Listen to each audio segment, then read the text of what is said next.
500 और 1000 के नोटबंदी पर बात करते हैं दिल्ली के मुख्यमंत्री अरविंद केजरीवाल जी से। अरविंद जी, आप भ्रष्टाचार के खिलाफ आंदोलन किया, राजनीतिक पार्टी बनाई, अचानक से सरकार का यह कहना है कि भ्रष्टाचार के खिलाफ जो मुहिम उसने शुरू की है उसके आप खिलाफ में खड़े हो गए। नहीं, भ्रष्टाचार के खिलाफ अगर इस देश के अंदर कोई भी सार्थक कदम होगा, इफेक्टिव कदम होगा, सबसे आगे आपको अरविंद केजरीवाल और आम आदमी पार्टी दिखाई देंगे। लेकिन अगर आप भ्रष्टाचार और कालाबाजारी बंद करने के नाम पे इस देश के साथ बहुत बड़ा फ्रॉड करेंगे और घोटाला करेंगे, तो उसको लड़ने के लिए भी सबसे आगे हम लोग दिखाई देंगे। हम लोगों ने इस देश में सबसे पहले, जब रॉबर्ट वाड्रा से लोग डरा करते थे, रॉबर्ट वाड्रा के कागज़ हमने देश के सामने रखे थे। इस देश के बहुत बड़े बड़े लोग जिनका नाम लेने से इस देश की पार्टियां डरती है, उनके स्विस बैंकों के खाते मैंने, इस देश के अकाउंट नंबर मैंने बताए थे। तो अगर कोई भी सार्थक कदम होगा, लेकिन आज जो ये सरकार कह रही है कि भ्रष्टाचार और काला धन कम करने के नाम पे इन्होंने 500 और 1000 रुपये के नोट बंद किए हैं, ये देश के साथ बहुत बड़ा छलावा है। सबसे पहला पॉइंट, 500 रुपये और 1000 रुपये बंद करके आप 2000 रुपये के नोट ला रहे हो, इससे भ्रष्टाचार कम कैसे होगा मेरे को समझ नहीं आता। जो आदमी पहले 1 लाख रुपए की रिश्वत देनी होती थी, 100 नोट 1-1 हज़ार के जेब में रख के जाता था, अब उसको 50 ही रखने की ज़रूरत पड़ेगी। इससे भ्रष्टाचार कम होगा कि बढ़ेगा? जिन लोगों ने 100-100 करोड़ रुपए अपने घरों में कमरे में बंद कर रखे थे, 1000-1000 के नोट, अब उनका उसी कमरे में दुगना पैसा 2-2 हज़ार रुपये के नोट के, तो इससे कम होगा कि बढ़ेगा कालाबाजारी? देश में दो तरह के लोग हैं, एक वो जिनके पास काला पैसा है, एक वो जिनके पास काला पैसा नहीं है। जो लाइनों में लगे हुए हैं बाहर एटीएम के, बैंकों के, एक भी आदमी, एक भी नया पैसा, काला पैसा लेके नहीं खड़ा हुआ। वो सारे के सारे लोग ईमानदार लोग हैं, अपने मेहनत की कमाई जो बैंक में जमा थी वो एटीएम से निकालने के लिए लगे हुए हैं। या घर में कोई 10,000, 20,000, लाख रुपए पड़े थे जो जमा कर रखे थे कैश में, वो जमा करने के लिए खड़े हुए हैं। एक भी आदमी काला पैसा लेके नहीं खड़ा। जो काला धन जिन लोगों के पास है इस देश में, वो भी दो तरह के लोग हैं। एक वो लोग हैं जो मोदी जी के दोस्त हैं, भारतीय जनता पार्टी के लोग हैं, और एक वो लोग हैं जो मोदी जी के दोस्त नहीं है, भारतीय जनता पार्टी के लोग नहीं हैं। जो मोदी जी के दोस्त हैं, जो भारतीय जनता पार्टी के लोग हैं, उनको महीना भर पहले, 2 महीना पहले, हफ्ता भर पहले बता दिया गया था ऐसी स्कीम आने वाली है। उन्होंने अपना सारा पैसा ठिकाने लगा लिया है। इसके सबूत सबसे बड़े ये हैं कि जुलाई से सितंबर के महीने में आप ये देखिए, एक ही बैंक ऑफ बड़ौदा की डिपॉजिट्स जनवरी, फरवरी, मार्च, अप्रैल, मई, जून तक, और उसके पहले भी लगातार -3.7 डिपॉजिट्स, ग्रोथ रेट नेगेटिव है, -3.7, -2.7, -2.1। अचानक जुलाई से सितंबर इसका 1% ग्रोथ रेट हो जाता है।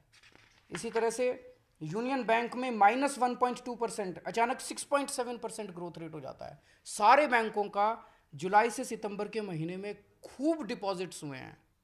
ये पैसा किसका था, किसने जमा कराया? लेकिन दूसरा ये मैं आपको कुछ दिखा रहा हूँ, ये संजीव कंबोज हैं, पंजाब के भारतीय जनता पार्टी के लीगल अफेयर्स के हेड हैं। ये 6 नवंबर को, प्रधानमंत्री जी ने 8 नवंबर को अनाउंस किया था, 6 नवंबर को 2 दिन पहले 2-2 हज़ार रुपये की गड्डियाँ लेके सोशल मीडिया पे डाल रहे हैं। इनके पास 2,000 रुपये की गड्डियाँ 2 दिन पहले कहाँ से आई? ये मुंबई के एक बिजनेसमैन हैं जिन्होंने अपनी उसमें सोशल मीडिया पे लिखा हुआ है कि मैं मोदी जी का बहुत बड़ा भक्त हूँ, a businessman settled in Mumbai, die hard fan of Modi भक्त। ये 5 नवंबर को 2-2 हज़ार रुपये की गड्डियाँ सोशल मीडिया पे डाल रहे हैं। इनके पास 2,000 रुपये की गड्डियाँ कहाँ से आई? ये दिखाता है कि इन लोगों को पहले से बता दिया गया था। किसी ने बैंक में जमा करा लिया, किसी ने स्विस बैंकों में भेज दिया, किसी ने प्रॉपर्टी खरीद ली, तो इनके लोगों का तो पैसा ठिकाने लग गया अपना। अब दूसरे लोग बचे जो भारतीय जनता पार्टी के लोग नहीं हैं। ऐसे बहुत सारे लोग हैं जिनके पास काला धन है। वो क्या कर रहे हैं? उनको सरकार बार बार टीवी पे आके धमकी दे रही है, 2.5 लाख रुपए से ज़्यादा जो जमा कराएगा उस पर 200% पेनल्टी लगेगी, 2.5 लाख रुपए से ज़्यादा जो जमा कराएगा उसके ऊपर 200% पेनल्टी लगेगी। इसका मतलब उसको कह रहा है जमा मत करा देना, पेनल्टी लगेगी, अपने पास रखो, हमारे दलाल आ रहे हैं अभी आपके पास, चिंता मत करो। तो मतलब जिसके पास 10 करोड़ रुपया है मान लो काला, वो अगर कल बैंक में जमा करा दे, 30% टैक्स लगेगा, और उसकी 200% मतलब 60% उस पर पेनल्टी लगेगी, 90% सरकार के पास जाएगा, ये 10% उसके पास जाएगा। तो 10 करोड़ रुपए अगर मैं जमा कराता हूँ काला धन, तो 9 करोड़ रुपया सरकार रख लेगी, 1 करोड़ रुपया उसके पास बचेगा। कोई नहीं जमा कराने वाला, एक नया पैसा नहीं आने वाला। तो अभी क्या चल रहा है सबको पता है, जिसके पास 10 करोड़ है, 100 करोड़ है, वो सोना खरीद रहा है, 30,000 रुपये में 1 नंबर पे सोना है, 30,000 रुपये तोला, 56,000 रुपये 2 नंबर का तोल सोना है। 68 रुपये डॉलर खरीद रहा है, 68 रुपये का 1 नंबर में डॉलर मिल रहा है, 116 रुपये का 2 नंबर में डॉलर मिल रहा है। प्रॉपर्टी खरीद रहा है। तो ये अपना सारा का सारा काला धन जो है वो सोने में, प्रॉपर्टी में और डॉलर्स में इन्वेस्ट कर रहे हैं खूब बड़े स्तर के ऊपर। तो उनका पैसा कुछ वाइप आउट हो गया। अब जिसने सोना बेचा उसके पास आ गए 500-500, 1000-1000 के नोट। जिसने डॉलर बेचा उसके पास आ गए 500-500, 1000-1000 के नोट। इनके पास अब भारतीय जनता पार्टी के दलाल जा रहे हैं और वो दलाल जा जाके उनको बोल रहे हैं कि 2000 के नोट चेंज करने के लिए। तो जो सिस्टम के अंदर काला पैसा था वो काला पैसा सिस्टम में नहीं आया, वो काला पैसा, कांग्रेस का काला पैसा 50% भाजपा के लोगों के पास पहुंच गया, समाजवादी पार्टी का काला पैसा भाजपा, ये सारा का सारा it is changing hands, exchange. और 14 लाख करोड़ रुपए के 500-500 और 1000-1000 के नोट थे। इसमें आप ये मान लो 4-5 लाख करोड़ रुपए तो 1 नंबर के होंगे लोगों के।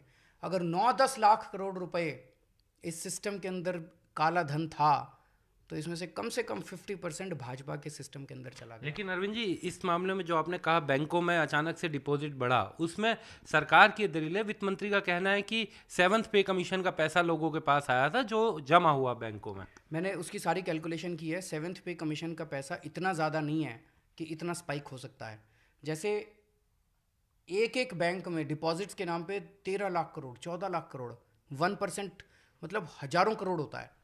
7th पे कमीशन का सारा पैसा भी मिला के इतना बहुत कम बनता है 7th पे कमीशन का एरियर का पैसा। बीजेपी के अध्यक्ष अमित शाह और बाकी नेता भी जो प्रेस कॉन्फ्रेंस कर रहे हैं, उनका ये कहना है कि ये जो मुहिम है जाली नोटों के खिलाफ है, आतंकवाद में जो पैसा लगता था उसके खिलाफ है, जो ड्रग्स में पैसा लगता था उनके खिलाफ है, और दिक्कत इन लोगों के साथ साथ कुछ राजनीतिक दलों को है जिनके ब्लैक मनी को परेशानी हो गई है। ये तो है ही, जिन लोगों के पास, केवल पॉलिटिकल पार्टीज नहीं, हमारे पास तो ढेला नहीं है, जिन पॉलिटिकल पार्टीज के पास, इस देश के जिन लोगों के पास काला धन था, अब उस काले धन के ऊपर सर्जिकल स्ट्राइक हुई है और उसमें 50% भाजपा के पास जा रहा है। जनता के लिए नहीं आ रहा, जनता के विकास के लिए नहीं आ रहा। एक नया पैसा इस पूरे मुहिम से, काला पैसा जनता का उसमें नहीं आने वाला। ये सारा का सारा 50% पैसा शिफ्ट होकर बीजेपी के पास जाएगा। नकली नोटों की आपने बात की कि नकली नोट सिस्टम से निकल जाएंगे, नकली नोटों से आतंकवाद चलता है वो बंद हो जाएगा, नकली नोटों से ड्रग्स चलती हैं वो। मैं ये कहना चाहता हूँ इतने बड़े स्तर के ऊपर इतनी जानबूझ के इन्होंने अफरा तफरी कर दी। अब 500-500, 1000-1000 के नोट जब आप ले जा रहे हो, कोई चेकिंग तो कर नहीं रहा, चेकिंग हो भी नहीं सकती, तो जितने नकली नोट थे अब वो असली में कन्वर्ट हो जाएंगे। आप बैंकों में जा रहे हो, अपने अपने नोट लेके जा रहे हो, बदले में वो 2-2 हज़ार रुपये के नोट दे रहे हैं, तो जितने 500-500, 1000-1000 के नकली नोट थे वो तो कन्वर्ट हो गए 2-2 हज़ार रुपये में। और 2-2 हज़ार रुपये के नकली नोट ऑलरेडी मार्केट में आ गया, अखबारों में आया हुआ है, अभी तो 2 ही दिन हुए हैं। तो इसका समाधान क्या है? समाधान ये है कि जो लोग नकली नोट बना रहे हैं उनको पकड़ के जेल में डालो। ये नोट बदलने से नहीं होगा, 1 साल के बाद फिर 2-2 हज़ार रुपये के, ऑलरेडी मार्केट में 2 हज़ार रुपये के नकली नोट आ गए 2 दिन के अंदर, 1 साल में तो पता नहीं कितने आ जाएंगे, फिर 2 हज़ार रुपये के नोट बदलोगे। बस यही तरीका है। जो लोग 2 नकली नोट बना रहे हैं उनको जेल में नहीं डाल रहे, उनसे पता नहीं क्या सेटिंग है इन लोगों की। इनके पास जब तक भ्रष्टाचार करने वालों को उठा के जेल में नहीं डालोगे, आपको क्या लगता है किसी अफसर ने अगर 10 करोड़ रुपए कमा रखे हैं, वो 10 करोड़ आज जाके बैंक में जमा कराएगा क्या? बेवकूफ है क्या? वो 10 करोड़ रुपए से प्रॉपर्टी खरीद रहा है, आज भी खरीद रहा है, वो 10 करोड़ रुपए से डॉलर खरीद रहा है, और वहां से फिर वो 1 नंबर में हो जाएंगे। तो जब तक जो भ्रष्टाचार कर रहा है उसको पकड़ के जेल में डालो। 648 लोगों की लिस्ट आई थी इन लोगों के पास, स्विस बैंकों की, 2011 में। हमने उसी में से, मैंने वो लिस्ट देखी थी, उसी में से मैंने कुछ देश के बहुत बड़े बड़े लोगों के स्विस बैंक के अकाउंट नंबर बताए थे। कांग्रेस मिली हुई थी उनके साथ, कांग्रेस ने कोई एक्शन नहीं लिया।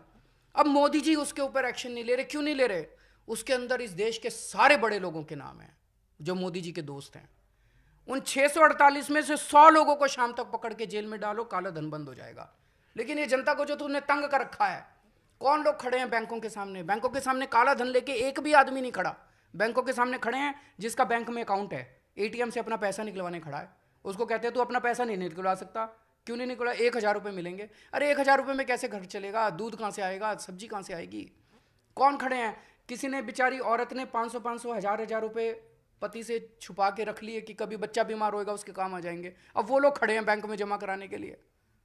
अरविंद जी, एक सवाल, आपके राजनीतिक विरोधी ये भी कह रहे हैं कि ये आफ्टर थॉट है, आपने 24 घंटे से ज़्यादा समय लगाया है स्कीम लॉन्च होने के बिल्कुल बाद, इसको और समझ 24 घंटे बाद आप मोदी जी का क्योंकि विरोध करना है प्रधानमंत्री का, इसलिए आप सामने आ गए। मैंने सबसे पहले स्वच्छ भारत का उनका साथ दिया था।